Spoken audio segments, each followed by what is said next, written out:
Sebelum menyaksikan video ini, pastikan bosku jangan lupa subscribe. Karena subscribe itu gratis plus bonus tonton video terbaru setiap harinya. Jangan lupa ya.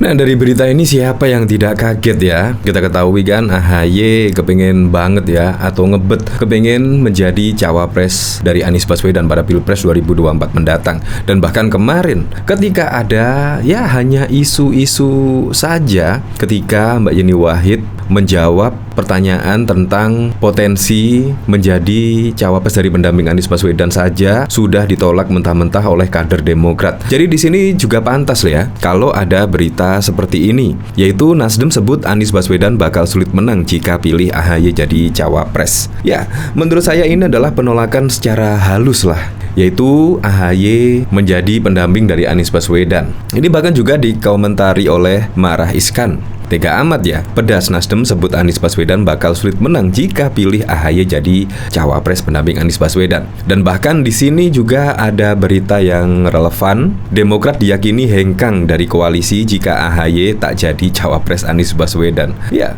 banyak yang mengatakan seperti itu. Kalau Demokrat saja di sini hengkang dari koalisi perubahan, sudah dipastikan Anies Baswedan tidak akan bisa mendaftarkan di KPU dan gagal menjadi calon presiden pada tahun 2024. Nah, dari sini saya penasaran ya, kira-kira beritanya seperti apa sih? Yaitu Nasdem sebut Anies Baswedan bakal sulit menang. Ya memang sih, kalau misal yaitu cawapres dari Anies Baswedan di luar dari koalisi, itu pasti akan menambah suara lah dari Anies Baswedan itu sendiri, ditambah lagi dukungan dari ketiga parpol koalisi tersebut. Di sini Ketua DPP Partai Nasdem Effendi Koiri alias Gus Coy mengatakan Anies Baswedan akan sulit menang dalam Pilpres 2024 bila mengambil Ketua Umum Partai Demokrat Agus Harimurti Yudhoyono sebagai calon wakil presiden cawapres. Gus Coy mengatakan Anies Baswedan harus memilih sosok yang bisa mendongkrak elektabilitas bila ingin menang Pilpres 2024. Gus Coy menuturkan bahwa pihaknya mendukung sosok figur cawapres yang dapat menambah kekuatan elektoral bagi Anies Baswedan. Baginya sosok cawapres Anies yang paling tepat berasal dari Nadatul Ulama NU. Nah, padahal waktu itu sudah ada isu-isu kalau Mbak Yeni Wahid ya, tetapi oleh kader Demokrat sudah ditolak mentah-mentah. Dan Mbak Yeni Wahid pun juga bahkan menanggapi hal tersebut. Belum-belum sudah ditolak. Jika bosmu inginkan dukungan, bahkan Mbak Yeni jelas-jelas menolak. Nah, kemungkinan di sini AHY pasti akan kaget ya. Yaitu di sini juga ada berita yang sangat mengejutkan. Soal cawapres, pihak Anies Baswedan merasa cocok dengan Gibran. Nah, bayangkan ketika AHY dipaksakan dijodohkan menjadi cawapres dari Anies Baswedan, tiba-tiba pihak Anies Baswedan ada yang merasa cocok dengan Gibran. Oh, ini sungguh di luar dugaan. Wali Kota Solo Gibran Rakabumi Raka mengaku menunggu tawaran dari bakal capres Anies Baswedan untuk menjadi cawapres. Juru bicara Anies Baswedan, Angga Putra Firdian, menilai Anies dan Gibran akan jadi pasangan yang cocok. Saya rasa Mas Gibran cocok juga dengan Pak Anies, kata Angga dalam keterangannya pada 18 Agustus. Mantan anggota TGUPP periode 2017-2022 ini juga menyebut Gibran cocok untuk menjadi wapres selama 2 periode kepemimpinan Anies yang akan datang. Dia menyebut apabila Anies purna tugas sebagai presiden selama 2 periode, maka Gibran sudah di usia yang matang untuk maju menjadi capres di tahun 2034. Kalau begitu, jadi wapres Pak Anies 2 periode. Nanti 2034 bisa jadi capres, ucapnya. Angga juga menyebut apabila Gibran menjadi wapres, maka bisa memudahkan kerja Anies apabila ada program presiden sebelumnya yang akan dihentikan. Mas Gibran nanti bisa ngomong juga ke Pak Jokowi kalau misalnya ada program yang dihentikan imbuhnya. Nah, dari sini saya penasaran ya, dari berita ini kira-kira komentarnya bagaimana ya? Dari Jurik Yoy, udah nggak dianggap, mendingan balik kanan.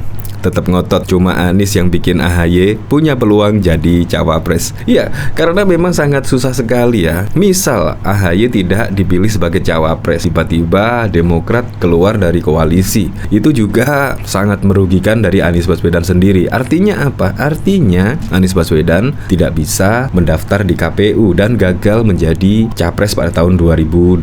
Tetapi jika AHY dipaksakan bersanding dengan Anies Baswedan, itu juga menurut Nasdem tersebut itu bakal sulit menang, karena dari Nasdem tersebut ya kalau bisa memilih dari luar koalisi karena akan menambah suara pada Pilpres 2024. Terlebih lagi cawapres dari Anies Baswedan yaitu dari tokoh NU. Di sini dari Khilafah Ribon, sama aja dengan siapapun juga sulit. Itu kan cuma alasan untuk menyingkirkan AHY doang. Sebenarnya sudah cukup banyak kode-kode keras dari Nasdem untuk menolak AHY. Sudah cukup sering juga digaungkan sama tokoh-tokoh Nasdem. Nah itu, cuma ada yang bebal aja. Saya aku yakin koalisi ini pada akhirnya akan bubar. Sebagian merapat ke Prabowo, sebagian ke Ganjar. Si baca pres duduk sendirian di pojokan.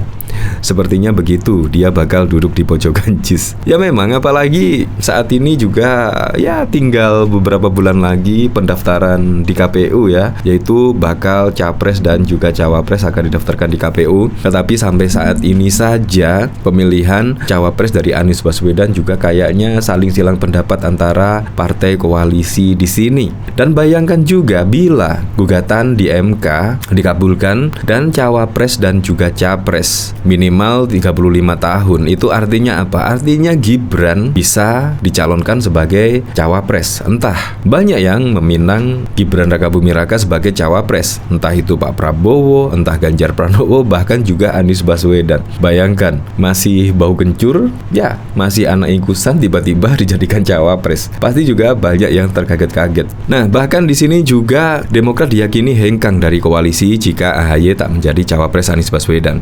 Di sini digadang-gadangnya Yeni Wahid menjadi cawapres untuk Anies Baswedan di Pilpres 2024 menjadi koalisi perubahan untuk persatuan bergejolak. Partai Nasdem mendukung wacana itu, PKS menyerahkan ke Anies sedangkan Partai Demokrat menolak keras. Sikap berlainan itu pun disebut berpotensi membuat koalisi Nasdem, Demokrat, PKS menjadi deadlock. Bahkan Partai Demokrat diyakini bakal hengkang jika pada akhirnya bukan sang Ketua Umum Agus Harimurti Yudhoyono yang dipilih menjadi cawapres dari Anies Baswedan. Saya kira koalisi perubahan sangat potensial deadlock kalau posisi cawapres Anies. Tidak ada titik temu antara Nasdem dengan Demokrat. Ini sangat kelihatan kedua partai saling ngotot dan saling perang-perangan secara terbuka, kata Direktur Parameter Politik Indonesia Adi Prayitno kepada wartawan pada 11 Agustus 2023. Demokrat itu sampai hari ini kelihatan harga mati. Buat mereka adalah AHY. Demokrat menunjukkan keseriusannya AHY sebagai cawapres pendamping Anies. Misalnya, sudah mulai kelihatan billboard yang terpampang seantero Indonesia yang memajang foto Anies dan juga AHY. Nah, jadi menurut saya kalau AHY bisa mendampingi sebagai cawapres dari Anies Baswedan. Bahkan juga Nasdem pesimis Anies dan juga AHY akan menang di Pilpres 2024. Jadi menurut saya kenapa dipaksakan? Kalau memang pesimis akan kalah pada Pilpres 2024, seharusnya tidak usah dipaksakan lah.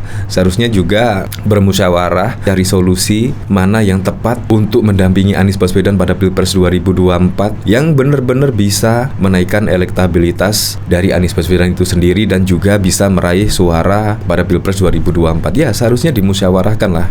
Jangan seperti ini saling silang pendapat dan lain sebagainya. Menurut saya juga ya masyarakat pasti cenderung akan menilai bahwa koalisi perubahan ini sebentar lagi kemungkinan bisa jadi akan bubar ya.